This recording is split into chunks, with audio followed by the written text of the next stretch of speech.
চাঁদ বলে আমি নই তুমি নবী সুন্দর, ফুল বলে প্রবাসিত নবীজি অন্তর। আল্লাহুম্মা নবী বললাম তাহিয়াতু লিল্লাহি ওয়াস সালাওয়াতু তাইয়্যিবাত। আল্লাহ পাক আমার ইবাদতে বদনি, আমার ইবাদতে মালি, যে মালটা আপনি আমাকে দিলেন ওই মালটা দিয়ে আমি আপনার রাস্তা দান করেছিলাম, যে সওয়াবটুকু আপনি দিলেন আল্লাহ, যে দেহটা বডিটা আপনি আমাকে দিলেন, এই দেহ বডিটা দিয়ে আপনার ইবাদত আমি যা করেছিলাম, আমি নবী আপনার রহমতের কদমে আমি আল্লাহ নবী উৎসর্গ করে দিলাম। বলা যাবে না আল্লাহ আমি আপনার রহমতের কদমে উৎসর্গ করে দিলাম। আল্লাহ পাক বলছে হাবিব তুমি যখন আমার জন্য এগুলো আনতে পেরেছো, আমি আল্লাহ তোমাকে খালি হাতে ফেরাবো না। কি দেবেন আল্লাহ? আল্লাহ পাক বলছে হাবিব আমার পক্ষ থেকে যত রকমের সালামতিটা নিরাপত্তাটা আমি আল্লাহ আপনাকেই দিয়ে দিলাম। একবার জোরে বলুন নবী আমার কিন্তু খুশি নয়, মাথা নত করে নবী আমার চিন্তিত। আল্লাহ পাকে বলছে হাবিব তোমার মনের চিন্তার কারণটা কি আমি আল্লাহ পাক জানি, তবে তোমার জবান থেকে একবার আমি শুনতে চাই। ও আল্লাহ খালি জানেরা নবী আমাদেরকে বলছেন আপনি আল্লাহ ওই নিরাপত্তা সালামতিনা যদি আপনি আমাকে না দিয়ে আমার উম্মতকে যদি দিতে, আমি নবীর সবচাইতে বেশি খুশি হয়ে যেতাম। বলা যাবে না আল্লাহ ভাবছেন নবীর কথা, রাসূল ভাবছেন উম্মতের কথা, এটা দূরে বলা যাবে না। তাই তো বলি মা ছেলে মেয়েরা মা বাবার কথা ভুলে যেতে পারে, মা বাপ ছেলে মেয়েদের কথা বলতে পারে না, মুড়ি পীরের কথা বলতে পারে, পীর মুড়িদের কথা বলতে পারে না, উম্মত নবীর কথা বলতে পারে, নবী আমার উম্মত উম্মতানিদের কথা জীবনে কখনো বলতে পারবে না। একবার জোরে বলেন কিয়ামতের দিন ওই নবী তো সুপারিশ করে, ঠিক না ভুল বলে? আল্লাহ কারো সুপারিশকে গ্রহণযোগ্য করবেন না, একমাত্র আমার নবীর সুপারিশটা। একটু জোরে বলা যাবে না? কাদের জন্য সুপারিশ করবেন? যারা এক মাস রমজান মাসে গেল, বাকি মাসে গেল না, তাদের জন্য কি? যারা অটোমেটিক গিয়েছিল তাদের জন্যই করবেন। একবার দূরে হবে না? ও জওয়ানেরা আল্লাহ নবী আল্লাহ সুবহানাহু ওয়া তাআলা কখন হলো বিদায় বের আল্লাহ পাক আমার নবীকে ডেকে বলতে হাবিব আমি আল্লাহ পাক তোমার উম্মত উম্মতানিদের জন্য কি তোফা দিয়ে দিলাম। কি তোফা দেবেন? আল্লাহ পাক ডেকে বলে হাবিব শুনে গিয়ে দাও আমি আল্লাহ পাক তোমার উম্মত উম্মতানিদের জন্য 50 ওয়াক্ত ফরজ নামাজ দিয়ে দিলাম। তোমার উম্মত উম্মতানিদের জন্য 6 মাসের রোজা আমি আল্লাহ পাক দিয়ে দিলাম। নবী আমার এই তোফা বলে নিয়ে যখন চলে আসে বিদায় বেলা নবী মুসার সঙ্গে আসমানে দেখা হয়ে যায়। আল্লাহ নবী মুসা থেকে বলছে হুজুর কি তোবা উম্মতানিদের জন্য দিয়েছেন, যদি একটু বলতেন আমি নবী মুসা শুনতে বড় মন চায়। আল্লাহ নবী বললেন ও নবী মুসা শুনে রাখো আল্লাহ উম্মতানিদের জন্য 5 ওয়াক্ত ফরজ নামাজ নয় 50 ওয়াক্ত ফরজ নামাজ দিয়েছে। 1 মাস নয় 6 মাসের রোজা আল্লাহ পাক আমাকে দিয়ে দিলেন। আল্লাহ নবী মুসা বললেন যদি এখনো সময় আছে আপনি কমে নিয়ে আসেন, আবার উম্মত হায়াত কম, সময় কম, এত নামাজ রোজা করতে পারবে না। নবী আমার চলে গেলেন, আল্লাহ 5 ওয়াক্ত কমালেন, 1 মাস কমিয়ে দিলেন। হুজুর আপনি আবার যান, নবী চলে গেলেন। যেতে আসতে আর মাত্র 2 মাসের রোজা বাকি, আর 10 ওয়াক্ত নামাজ বাকি। নবী আমার বলতে পারেন না। আল্লাহ নবী চুক্তি মেরে দাঁড়িয়ে রইলেন। আল্লাহ বাদেকে বলে হাবিব শুনে রাখো আমি আলেমের হয়ে আমি অন্তর্জামিন অন্তরে খবর রাখি হাবিব আমি আল্লাহ তোমার উম্মতের জন্য আমি আল্লাহ পাক মাইনাস করে আজ থেকে 5 ওয়াক্ত নামাজ 1 মাসের রোজাকে আমি আল্লাহ ফরজ করে দিলাম। জোরে বলেন, আরো জোরে বলা যাবে না? এখন কিন্তু রাসূল খুশি নয়। আমার নবী এখন চুপচাপ দাঁড়িয়ে আছে। চলে গেলে কি হবে? তিনি তো আমার মাওলা, তিনি তো আমার স্রষ্টা, তার কাছ থেকে সমস্ত জিনিস উম্মতের জন্য চেয়ে নিয়ে তবে আমি রাসূল যাব। একবার জোরে বলুন। আল্লাহ পাক বলতে হাবিব আবার কেন দাঁড়িয়ে? আল্লাহ আল্লাহ আমার উম্মতের তো হায়াত কম, কত বছর? 50, 60, 70, 80, 100, এর থেকে তো বেশি নয়। নবী মুসা বসে আছে, নবী মুসার নিকটে একজন বৃদ্ধা মহিলা এসে আসে, খুব কাঁদছে। কি হয়েছে মা, কাঁদছো কেন? হুজুর আমার না একটা নওজোয়ান যুবক তরুণ ছেলে মারা গেছে, দুনিয়ার সুখ শান্তি সে বেশি দিন করতে পারলো না, তার জন্য আমি কাঁদছি। নবী মুসা বললেন, মা তোমার এই ছেলেটার বয়স কত ছিল? হুজুর মাত্র 500 বছর বয়স। কত বছর? 500, কম হয়ে গেছে। নবী মুসা বলছে, মারে আমি আমার একটা কথা শোনাবো, তোমার কান্না বন্ধ হয়ে যাবে। উপস্থিত তার উম্মতরা বলছে, হুজুর আমরা তো শুনতে চাই। নিশ্চয়ই। তোমরা কি জানো আল্লাহ পাক আখিরি নবীর উম্মতকে 50, 60, 70, 80, 100 বছর কি একটু বেশি হায়াত দেন? সবাই হাক্কা বাক্কা হয়ে যায়, অবাক হয়ে যায়। আপনি বলেন এত অল্প সময় যদি পায় তো ওরা কি বিয়ে শাদী করতে পারবে? ওরা কি ঘর বানাতে পারবে?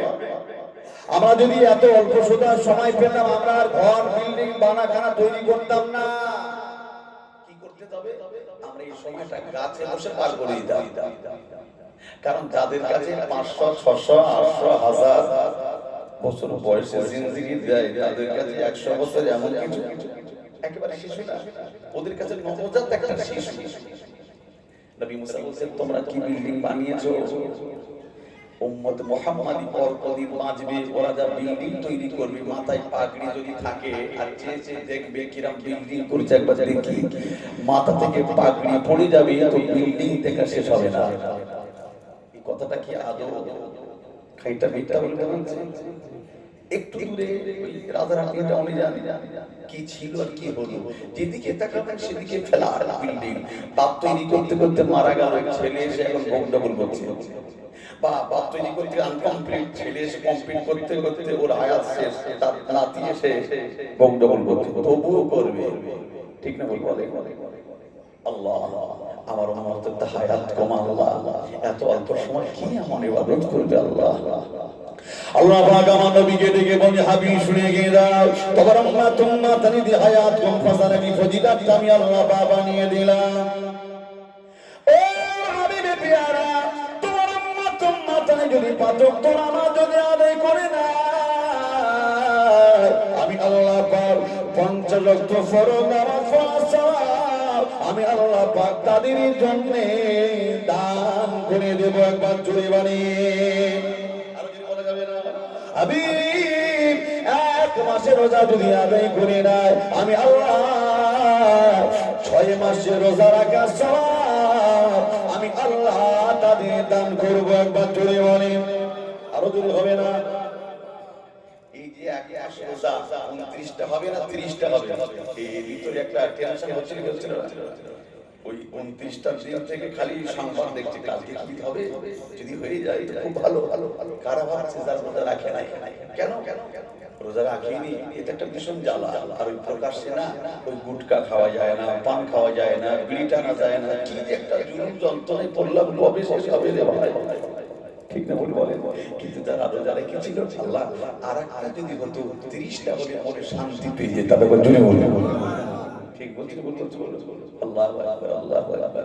কিন্তু আল্লাহর কুদরত দেখুন, এই কয়েক বছর যাবত 30টা পর্যন্ত আল্লাহ দিচ্ছেন। আপনি জানেন 30টা যদি হয় তবে রোজা হয় নিশ্চয়ই। আরবি মাস না 29টা হয়, 30টা হয়, 31 হয়। ইংরেজি 31 মাস হয়, কিন্তু আরবি মাস 29 মাস হয়, 30 মাস হয়। 1 মাস রোজা রাখা ফরজ, 30টা রোজা রাখা ফরজ নয়। কত বুঝলেন? 1 মাস রোজা রাখা ফরজ, চাই সেই বছরে 29টা রোজা হতে পারে। কিন্তু একটা গোটা একটা মাস 29টা হলো একটা মাস, কিন্তু আল্লাহ কুদরতি ক্ষমতায় 30টা রোজা আল্লাহ করিয়েছেন। কিন্তু এই বিগত গেল 2 বছর যে ক্লান্তি আর কষ্ট ছিল রোজার ভিতরে, এই গেল রমজান, এই কষ্টটা পেয়েছি একদিনের জন্য পাইনি। আল্লাহু আকবার, একদম শান্তির সঙ্গে পার হয়ে গেছে। এবং যারা কিন্তু রোজা রাখে না তারা কিন্তু হিসাব রাখে না, আজকে কটা রোজা জানি না, মনে করতে হয়। যারা রোজা রাখে না কটা টপ টপ করে সে বলে দেবে, ঠিক বলছি? ও খালি ভাবতে শেষ হবে কবে। আমরা রোজা শেষ করে ফেলে অনেকে আনন্দিত, কাল থেকে দিনে দুপুরে খাওয়া চলবে, কিন্তু কবর হাসিরা কবরে কাঁদছে। আল্লাহ রমজান মাস এমন একটা মাস যে মাসে আযাবের কবরটা আল্লাহ বন্ধ রেখে দেয়। একবার জোরে বলি, আরো জোরে বলা যাবে না? কবরবাসীরা কান্দে জানলা বা রমজান মাস যেন শেষ না হয়ে যায়। আল্লাহ পাক যে মাসে আযাবের কবরটা বন্ধ থাকে, আল্লাহ এই মাসটা যদি সারা বছর যদি হয়ে যায়, আল্লাহ আমাদের কবরটা আযাদ হয়ে যাবে। একবার জোরে বাড়ি, ওই মাসে আযাবের কবর বন্ধ থাকে। আল্লাহ কি মাস! এই মাসে অশান্তি কলহ বিদ্রোহ কম করতে বলা হয়েছে, করতে নিষেধ করা হয়েছে। এবং তারপরও রোজা রাখলে যখন খিদে থাকে, মেজাজ ঠিক থাকে না, যদি ভালো কথা বলে খারাপ লাগে, অশান্তি লাগতে পারে, যার কারণে আল্লাহ শয়তানকে আগে থেকে বেঁধে দিয়েছে। তারপরও অশান্তি কলহ বিদ্রোহ ঝামেলা হয়েছে না হয় নাই? হয়েছে। তবে কি শয়তান ছিল বলে মনে হয়? আসলে একটা ফ্যান যখন চলে, ওই ফ্যানটা যদি আমি বন্ধ করে দিই কিন্তু সাথে সাথে বন্ধ হবে না। ওর একটা গতি আছে, বিয়ারিং যদি ভালো হয় আরো গতি বেড়ে যায়, বন্ধ হতে ঠিক না ভুল বলে? আচ্ছা, শয়তান যদি 11টা মাস রাস্তা দেখায় আর একটা মাস করে হাওয়া লাগবে, ওই পথ প্রদর্শকই দরকার হয়। শয়তান বলতেছে আমার দিন তোরা মারাত্মক হয়ে গেছি, তোদের রাস্তা দেখানো লাগবে না। এদের দেখে এখন লজ্জা পায়। আপনি জানেন যারা ওই মদ খায়, তাস খেলে, ওদের পাশে এগুলি যায় না, ওরা আমাদের বিরুদ্ধে হয়ে গেছে। ওদের পাশে যায় আর মুসকে মুসকে হাসে, এটা তো আমার দলের লোক, আমি এখানে নিয়ে চলে যাও। জান্নাত থেকে যখন আল্লাহকে বার করে দিয়েছিল, ইবলিস তার জিন্দেগি 3 বার সবচেয়ে বেশি কেঁদেছিল। প্রথমবার জান্নাত থেকে যখন বার করে দিয়েছিল, আল্লাহ আমি জান্নাত থেকে তো বেরিয়ে গেলাম, আল্লাহ আমি জানতে চাই তোমার জান্নাত কটা? আল্লাহ বলছে তুই কি জানিস না? একটু পরে না, আল্লাহ বলছে আমার জান্নাত 7টা, তোমার 7টা ছিল, জাহান্নাম 7টা। আল্লাহ একটা জাহান্নামকে বাড়িয়ে দেয়। কেন রে? আল্লাহ আমি একা জাহান্নামে যাব না, আমি যখন শয়তান হয়েছি আপনার বান্দাদের নিয়ে চলে যাব, আমার দলটা আবার ভারী ভারী। অনেকে আবার বলে সবাই যদি জান্নাতে যায় তো জাহান্নামে যাবে কারা? এরকম লোক বড় লোক আছে না? তাহলে আপনি কি জোর করে এই শয়তানের দলভুক্ত হতে যাচ্ছেন? সে কিন্তু চেয়েছে তার দলটা বেশি হোক। আল্লাহ তাআলা জাহান্নাম বাড়িয়ে আজ থেকে 8টা করে দেন।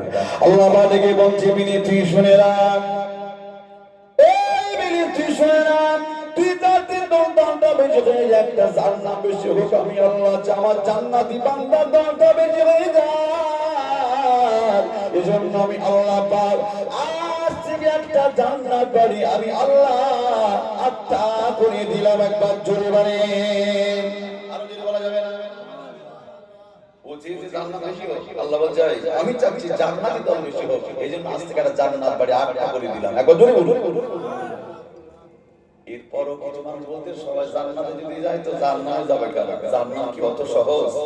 কঠিন আছে না? অনেক কঠিন। চলুন একটু দেখবেন। আহা, যে বিরিজ 1 মাস বাঁধা ছিল, ওই মাসে কিন্তু আমার বাঁধরাও কিন্তু বন্ধ হয়নি, ঠিক না ভুল? আহা, আর ঈদের দিনের আগের চাঁদরা গতকালকে 8টার আগে বাতিল করলাম, 10টা থেকে 12টা, ওই 12টা পর্যন্ত ঘর হয়। আমি বিগত কয়েক বছর আছি তো রাত 10টায় উঠেছি, 12টায় নামার আগে বৃষ্টি আরম্ভ হলো। মাহফিল শেষ করেছি, বেরিয়েছি, রাস্তা প্রচন্ড বৃষ্টি, তখনও পর্যন্ত 1টা বেজে গেছে। আমি বাড়ি ঢুকছি, তবুও দেখছি রাস্তায়, শুধু রাস্তায় নয়, সেলুনের দোকানগুলো সব ভিড়। কারা? যারা রোজা রাখে। এখন লাইনে দাঁড়িয়ে কাটবে, কালী ঈদ বলে কথা বলে ঈদের নামাজ পড়বে, রাত 1টার সময় সেলুনের দোকান লাইন। যে চুল আমরা কাটি 50 টাকা, ওরা কাটতেছে ঈদের উপলক্ষে 250, 300, 400, 500। ওর গাজালায় সেলুনের দোকানদার অস্থির হয়ে গেছে, সামনে লেগেছে খানিকটা। এই কাটিংটা কত? এটা 200, এটা কত? এটা 300, এটা 400, এইটা কালি বলে কথা। 400 টাকা চুল না কাটতে পারলাম তো মানুষটা কোথায়? এই চুলটা আমার কেটে দাও। আহা, মুসলমানের ছেলে মাথার গাম পায়ে ফেলে টাকা। হে যুবক, তুমি আজকে এমন চুল কাটতেছো যে চুলের কাটিংটা হলো 400 টাকা যারা মূল্য নিচ্ছে। আহা, এই চুল কাটিং করে যখন যায় আমরা সব দেখে অবাক, এই আবার কি কাটিং দেওয়া হয়? এদিক ছোট সেদিক বড়, এদিক ছোট সেদিক বড়, আবার দেখছি যে দিক দিয়ে কখন নাঙল খসা, দেখেন সে নাঙল মতন চষে রেখেছে। এই কি হতে গেলে মানে কোন সে ফাল চেপে দিলে যখন মাটি বেশি গুলে যায়, মানে চুল ওখানে আর নেই মোটে, মানুষ ফাল চষে দিয়েছে, যেমন দেখলে বোঝা যায় এমন চষে দেয়। হাই রে হাই মুসলমান, তুমি চুল কাটতে যা দেখে মানুষ হাসতেছে, এই চুল তোমার ভালো লাগে? তুমি কি জানো কাটিংটা কার? ওটা হচ্ছে একজন সিনেমার কোন একজন ধাপ্পাবাজ, চিটিংবাজ, তার আদর্শ আদর্শিত হয়েছে। তুমি মনে রাখো, বিনিময়ে তোমাকে জাহান্নাম পর্যন্ত যেতে হবে, কারণ রাসূলুল্লাহ বলেছেন, মান তাসাব্বা বিকওমিন ফাহুয়া মিনহুম, যে যাকে অনুসরণ করবে তার সঙ্গে তার হাসর বাস হয়ে যাবে। আহারে, এরপরে আল্লাহর দেওয়া কালার পছন্দ হয় না, এই চুলের উপরে 3টে 4টে করে কালার, ঠিক না? ভুল বলে খবরদার, চুল কেমন কেমন রাখবে, যদি রাখতে হয় চারিদিকে সমান রাখুন, যদি একটু বড় রাখতে হয় মন চায় তুমি বাবি চুল রেখে দাও, অসুবিধা নাই, এই আমার একটা নবীর সুন্নাত। যদি কেউ মাথা মুন্ডন করে তাও নবীর সুন্নাত আদায় হবে, আমার নবীও মাথা নাড়া হয়েছিলেন। যারা কে ছোট রাখে উপকার কি, গাড়িটার মোটা হবে, শরীরটা স্ট্রং থাকবে, ভালো থাকবে, কারণ চুল বড় হলে তার একটা খোরাকের দরকার আছে না ভাই, ওই খোরাকটা শুষে নেবে, আপনি দুর্বল হয়ে পড়বেন। এই জন্য চুলকে ছোট করুন, রাসূলুল্লাহ বলেছেন তোমার শরীরটাও সুস্থ থাকবে। একবার জোরে বলি, আহা। তবে আমার ভাইরা, যারা ওই চুলটা কাটলো ওরা কিন্তু নতুন শেরওয়ানি ছাড়া ঈদের নামাজও পড়ে, ঠিক না? বলে অনেকে রোজা রেখেছে, নতুন জামা পরেনি, ও যায় ও কিন্তু আসমতি হয়ে যাবে, ওরা নতুন জামা কিনে কমপ্লিট করে রেখেছে ঈদ বলে বাধা। আহা, এই নতুন জামা পরে ঈদের নামাজ পড়ে একদম ফার্স্ট কাতারে যে হাজির, একদম সেটি শুকে ইমাম সাহেব নিয়তটা বলে দেন, নিয়ত জানে না, নতুন জামা পরে নিয়ত জানে না, 400 টাকা চুল কেটে ঈদের নামাজ পড়বে, তাই নিয়ত জানে না, একদম ছিঁড়ে ঠেলে রোজাদার শরীরে একদম ফার্স্ট কাতারে ইমাম সাহেব নিয়ত বলে দেন, মানে ও খালি নামাজ পড়বে আর বাইক টানে বার হবে, ওই অপেক্ষায় আছে। ঠিক বলছো বলে, এই বৃষ্টি যদি না হতো কিতনা দুর্ঘটনা হতো আল্লাহ ছাড়া কেউ জানে না। হয়তো একটু বৃষ্টি হয়েছে, মন খারাপ করবেন না, আল্লাহ যেটা করে বান্দার ভালো না খারাপের জন্য। বৃষ্টি হয়েছে আর এই প্রচন্ড ধুলো ময়লা ছিল, রাস্তায় কাদা হয়ে গেছে, এখন বাইক হাত দিলে ভয় লাগে, জোরে চালানো কাদানি স্লিপ টেনে দেয় কিনা, তাহলে বৃষ্টি দিয়েছে আল্লাহ ভালো না খারাপ করেছে। গত রাত্রে মাহফিলে কমিটির ছেলেরা বলেছিল, হুজুর আমাদের দোয়া করবেন, কমিটির দুটি ছেলে গতবার অ্যাক্সিডেন্ট হয়ে মারা গেছে, 3জন ছিল ভাই, একজন বলছে আমার লাকটা ভালো ছিল বেঁচে গেছে, আর দুজন একদম স্পটে ডেড হয়ে গেছে। আল্লাহকে জান্নাত নসিব করুন। যুবকদেরকে সাবধান করি, বাইক চালাও তবে সাবধানতার সঙ্গে। তুমি মনে রেখো তোমার জন্য তোমার বিবি, তোমার বাচ্চা, মা বাপ ঘরের মধ্যে অপেক্ষায় আছে, একটু করে গতি বেড়ে গেলে তোমার জন্য মারাত্মক একটা ক্ষতি, যার খেসারত তুমি জীবনে দিতে পারবে, ঠিক না? ভুল বলে, এই জন্য সংযত থাকো, সর্বক্ষেত্রে ধৈর্য রাখো, ধৈর্যের সঙ্গে সবরকারীর সঙ্গে আমার আল্লাহ আছেন, একবার জোরে বলুন। তবে আমার বাবা ভাইরা, আল্লাহ রাসূল কিন্তু উম্মত মুহাম্মাদের কথা আজ বলে না, কবরে শুয়ে সে কাঁদছে, আল্লাহ পাক উম্মতের কি হবে? আল্লাহ বলতেন 50 ওয়াক্ত নামাজ পড়তে হবে না, 5 ওয়াক্ত পড়লে 50 ওয়াক্ত সওয়াব। এক মাসে রোজা রাখলে আল্লাহ রাসূলুল্লাহ বলেছেন, আল্লাহ পাক আমাকে জানিয়েছে 6 মাসে রোজা সমতুল্য সওয়াব আল্লাহ উম্মত মুহাম্মাদকে দেবেন, একবার জোরে বলুন।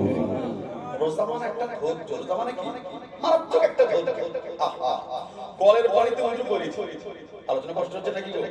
ঘুমটা পাচ্ছে অনেক ঘটনা বলছেন না, হয়তো ভাই ঘটনা তো শুনে ঘুম পাবে, একটু বাহ্যিক কিছু কথা বলি নাকি, ওই ঠিকঠাক আছে একবার চেক করে না রাই তাকবীর, মাশাআল্লাহ আমার থেকে তো চাঙ্গা আছেন দেখি, তবু একবার দেখি না রাই তাকবীর, মাশাআল্লাহ মহব্বতে দরুদ শরীফ, আল্লাহুম্মা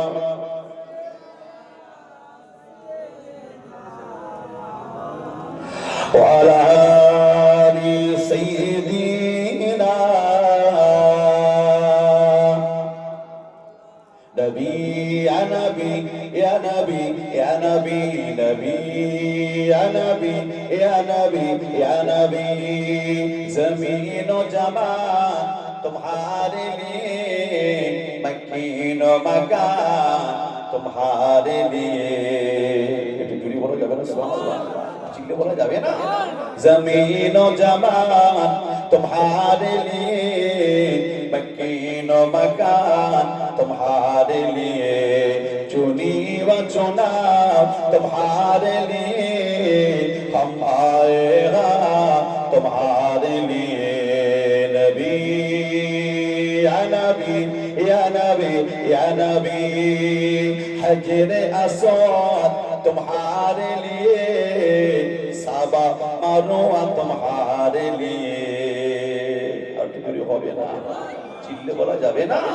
হাজির আসওয়াদ तुम्हारे लिए साबा मरवा तुम्हारे लिए अर्श अजीम तुम्हारे लिए मदीना मक्का तुम्हारे लिए नबी या नबी या नबी या नबी अल्लाह